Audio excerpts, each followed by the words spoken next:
Hi, my name is Rachel. I'm better known as Spunky Rachel in the Stevens-Johnson syndrome community.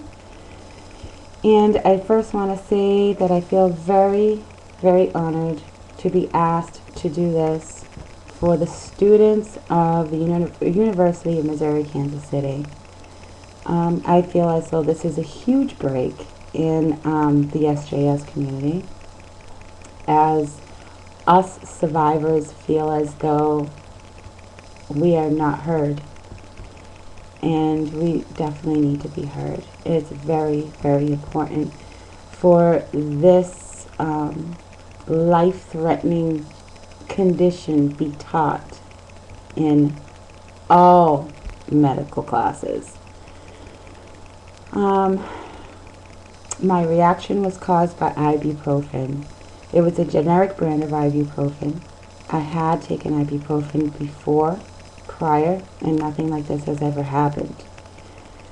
The first signs that I had experienced was pink eye, or so it seemed.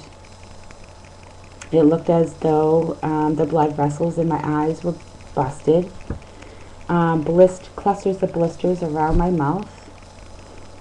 And that was the very first day. The second day, I knew I had a fever, but I didn't take my temperature. I was on my way to work, and I was very itchy. I just so happened to look down on my arms and saw bumps, little pimple bumps. It looked like I had chicken pox. I went to go see my primary care physician, and he knew right away what it was. He told me that it appeared as though I had Stevens-Johnson syndrome.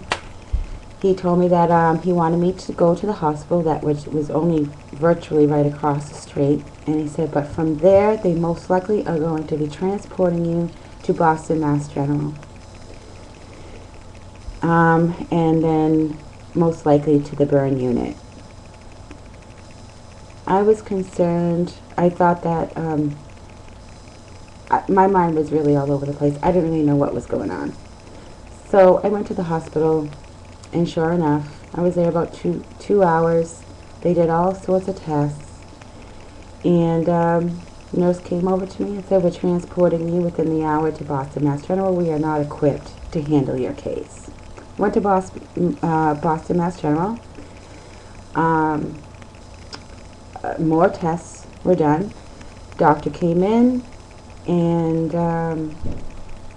asked me what I took, and I tried to assure him that I didn't take anything. I told him I didn't take not even a vitamin.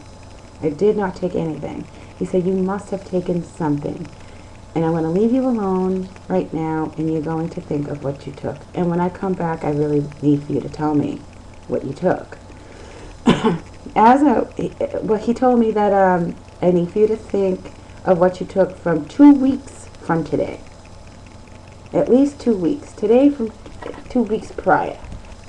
I sat there and I thought. I was like, well, I did take that ibuprofen for a headache one morning. So when he came in, I told him. He's like, oh, well, you have Stevens-Johnson syndrome. And he said it with such assurance. I was like, okay, well, great. What are we going to do about it? So, well, there's nothing we can do about it, Miss Gutierrez. It's just going to have to run its course. Only thing we can do is support you. Well, at that point, I was already, my face was full of blisters, and my arms and my wrists were full of big blisters. And I just looked at him and I said, listen, I don't want to die. And he didn't say anything to me. He just walked out of the room. At that point, I knew I was going to be in big trouble. So, my Stevens-Johnson's escalated to toxic epidermal necrolysis.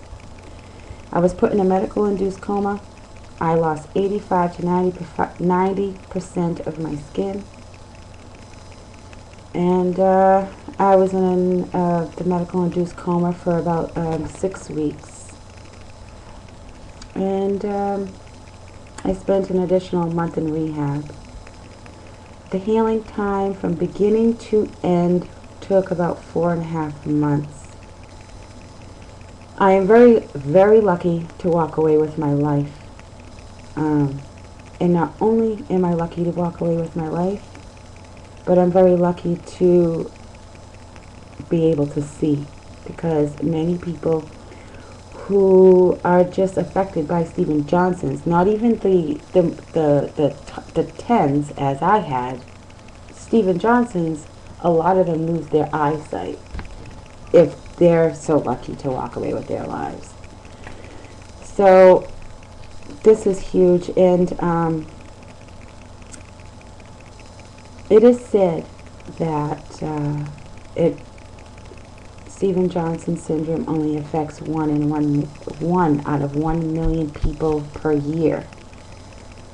I am sorry to tell you, but that number is just not correct, because I hear every week at least 2 people every single week, somebody new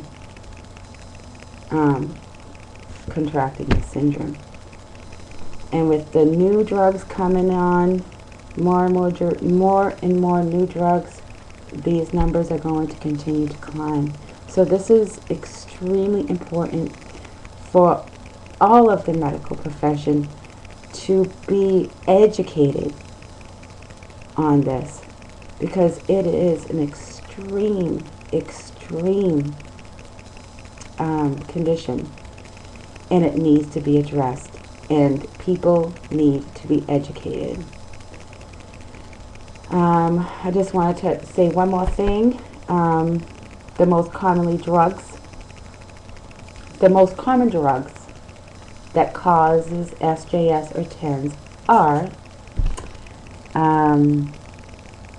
antibiotics, sulfur-based medications, anticonvulsant medications, ibuprofen, aspirin, and that's just to name a few.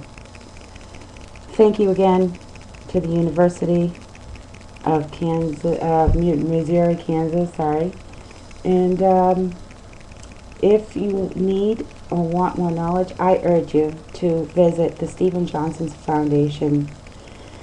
There you will find loads of information, and I wish every one of you good luck in your future, and just be very mindful of